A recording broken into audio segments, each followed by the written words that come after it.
চট্টগ্রাম বিশ্ববিদ্যালয়ের ছাত্র সংসদ নির্বাচন চাকসুতে শিবিরের সেই প্রত্যাশিত পাহাড় 10 বিজয়। দর্শক, 26 পদের 24টাতে বিজয়, এর চাইতে বড় বিজয় আর কি হতে পারে? এটাকে পাহাড় 10 বলবেন না তো কি বলবেন? কিন্তু এই বিজয় নিয়ে তেমন মানুষের এখন আর আগ্রহ নাই, কারণ শিবির জিতবে এটা নর্মাল। কিন্তু ছাত্রদল একটা কিভাবে জিতলো এটা এখন আগ্রহের বিষয়। যদি ছাত্রদলের খুশির বন্যা যে একটা তো জিতছি, দেখছো আমরা বলে পারিনি জিততে, একটা জিতছি। ছাত্রদল এবং শিবিরের প্রত্যাশার জায়গাটা এখন এই পর্যায়ে এসে পৌঁছেছে যে শিবির চিন্তা করে, আরে আমি 100% কেন জিতলাম না?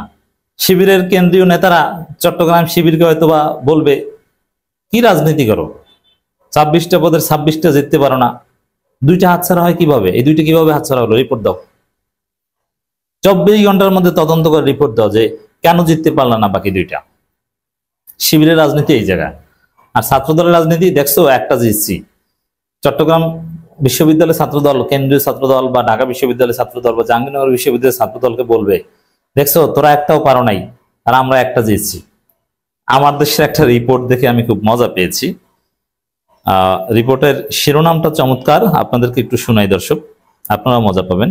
ছাত্রদলের জয় 1 পদে, তবে রাজনৈতিক প্রত্যাবর্তনের বার্তা বড়। এবং 1 পদে জিতেই তারা রাজনৈতিক প্রত্যাবর্তনের স্বপ্ন দেখছে, যে না আমরা ফিরে এসেছি, ছাত্রদল কাম ব্যাক, একটা পদে জিতেছি। দিস ইজ ছাত্রদল। গরিব, অসহায়, নিরুপায়।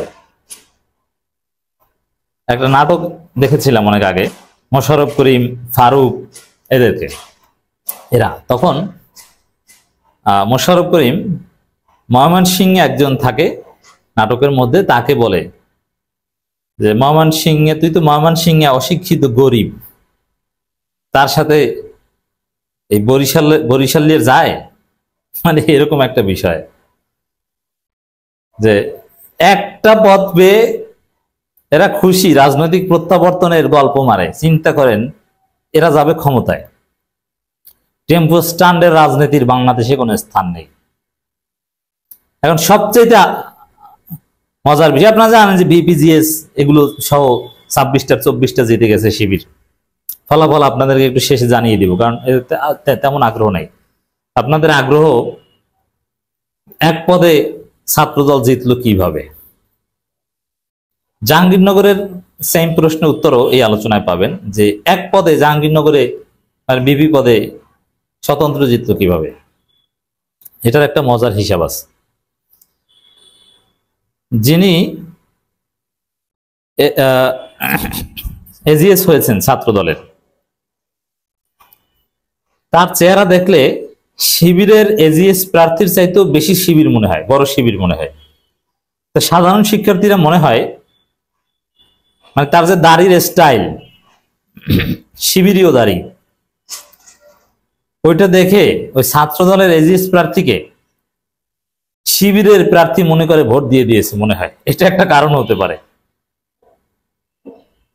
আর এটা যদি না হয়, কারণ ছাত্রদল অন্যান্য প্রার্থীদেরকে দেখলেই বোঝা যায় ছাত্রদল, আর একে দেখলে মনে হয় শিবির। এখন যেহেতু এজিএস হয়েছে, শিবিরের ভিপি জিএস এদের সাথেই চলবে, মিটিং করবে, দেখলে মানুষ আলাদা করতে পারবে না যে এটা ছাত্রদল, বলবে যে ও তো শিবির।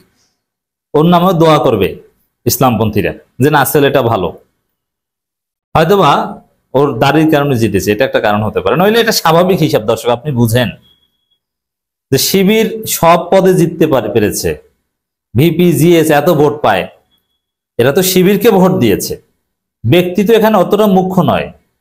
শিবিরের এজিএস প্রার্থী কি এমন ভুল করেছে যে তাকে ভোট দেবে না, অন্য একজনকে দিবে? মানে এটা কিন্তু স্বাভাবিকভাবে হওয়ার কথা না। যদিও প্রথম যে ব্যাখ্যাটা দিলাম দাঁড়িয়ে, এটা ফান করে দিলাম। এই আলোচনার শুরুটাই ফান দিয়ে হয়েছে।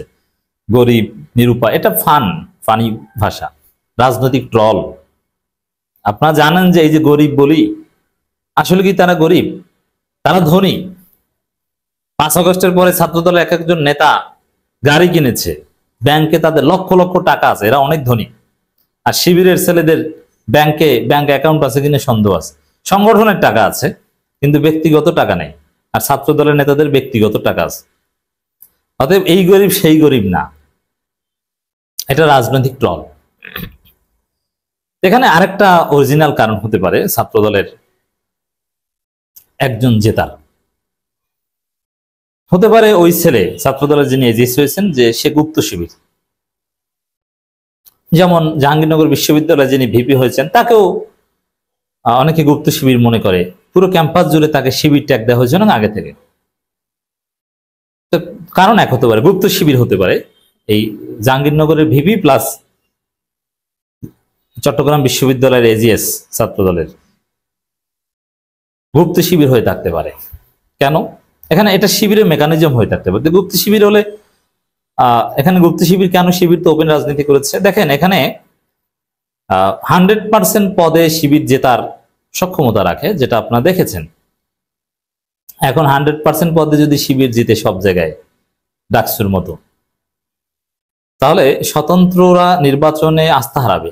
যে নির্বাচন করে লাভ কি? এখানে তো শিবিরই জিতবে, স্বতন্ত্র নির্বাচন করে তো জেতা সম্ভব না। ছাত্রদল এক পর্যায়ে নির্বাচন বর্জন করা শুরু করবে। যে নির্বাচন করে লাভ কি? একটাও জেতা যায় না। তার চাইতে বরং মানে একটা জেতা গেলেও একটা আশা থাকে যে না, ওই একজনই হতে পারি আমি স্বতন্ত্র অথবা আমি ছাত্রদল। এই হোপ, এই আশা জাগিয়ে রাখার জন্য শিবির একটা পদ কৌশলে হয়তো বা ছেড়ে দেয়, একটা দুইটা। কিন্তু স্বাভাবিক ভোটের হিসাব নিকাশে বিপিজিএস এত বিপুল ভোটের ব্যবধানে জিততে পারবে আর এজিএ জিততে পারবে না, এটা হিসাবে যায় না। তো এই জায়গায়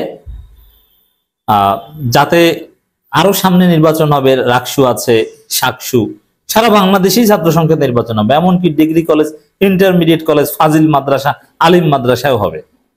ওইসব জায়গাতে ছাত্রদল অংশগ্রহণ করবে না, তখন তো বিনা প্রতিদ্বন্দ্বিতায় শিবির জিতে যাওয়ার মতো একটা অবস্থা থাকবে। এ কারণে স্বতন্ত্র বা একটা ছাড়ার একটা রীতি শিবির প্র্যাকটিস করে। এখন শিবির হয়তো বা তাদের যে গুপ্ত কর্মী, গুপ্ত সাথী, যে ছাত্রদল অভাব নেই, এটা সত্য কথা, আমি এটা বলি। আমি তো আর শিবিরের মুখপাত্র না বা জামাতের মুখপাত্র না, আমি আমার মতো বিশ্লেষণ করি। শিবিরের প্রচুর লোকজন ছাত্রদলে এখন আছে, একদম মৌলিক মৌলিক জায়গায় আছে, সব জায়গায় আছে। হয়তোবা শিবির এই মেকানিজমটা করেছে যে ঠিক আছে, শিবিরের যে ছেলে ছাত্রদলে আছে সে ছাত্রদলের হয়ে নির্বাচন করুক, আর আমরা ভোট দিয়ে তাকে জিতিয়ে দিব। ছাত্রদল মনে করবে তারা জিতেছে, আর এদিকে আমাদের সাথে তো, যেমন জাহাঙ্গীরনগরে দেখেন, মানে এমন ভাবে প্রোগ্রাম করে, এমন ভাবে চলে, আসলে যে ভিপি শিবির না এটা বোঝার কোনো উপায় নাই। তো এই চাকসু তো এরকম হবে, গুপ্ত শিবির হয়ে থাকতে পারে, এটা একটা ব্যাখ্যা। দর্শক, খবরটা আপনাদেরকে একটু সংক্ষেপে জানিয়ে দিই। চাকসু নির্বাচনে ভিপি, সহসভাপতি ও জিএস সাধারণ সম্পাদক 26টি পদের 24টিতে জয় পেয়েছে শিবির সমর্থিত সম্প্রীতি শিক্ষার্থী জোট প্যানেলের প্রার্থীরা। বাকি 2 পদের 1 পদে ছাত্রদল, অন্যটিতে স্বতন্ত্র জিতেছে। কত হাম্বিতাম্বি অমুক তমুক এই সেই, ছাত্রদল সভাপতির হুঙ্কার যে ফলাফল পাল্টে দেওয়ার চেষ্টা। আরে ছাত্রদল কি বা ভোট পাবে, আবার তার আবার ফলাফল পাল্টে দেবে কি? হোয়াটএভার, একটা পেয়েছে, বাবার এখন শান্ত থাকো। ভোট 4টার দিকে আনুষ্ঠানিকভাবে 14টি হল ও 1টি হোস্টেলের ফল ঘোষণা করা হয়। চাকসুর প্রধান নির্বাচন কমিশন অধ্যাপক মনিরুদ্দিন এই ফল ঘোষণা করেন। প্রকাশিত ফলাফল যে ভিপি ইব্রাহিম রনি 7,983 ভোট পেয়েছেন, তার কাছাকাছি প্রতিদ্বন্দ্বী সাজ্জাদ হোসেন হৃদয় 4,374 ভোট পেয়েছেন। সাইদ বিন হাবিব 8,031 ভোট পেয়েছেন, তার কাছাকাছি প্রার্থী ছাত্রদলের সাফায়েত 2,714 ভোট। এর মানে কি 3 গুণ 4 গুণ ভোটে জিতে শিবির 3 গুণ 4 গুণ ভোটে জিতেছে। সেলিব্রেটেড।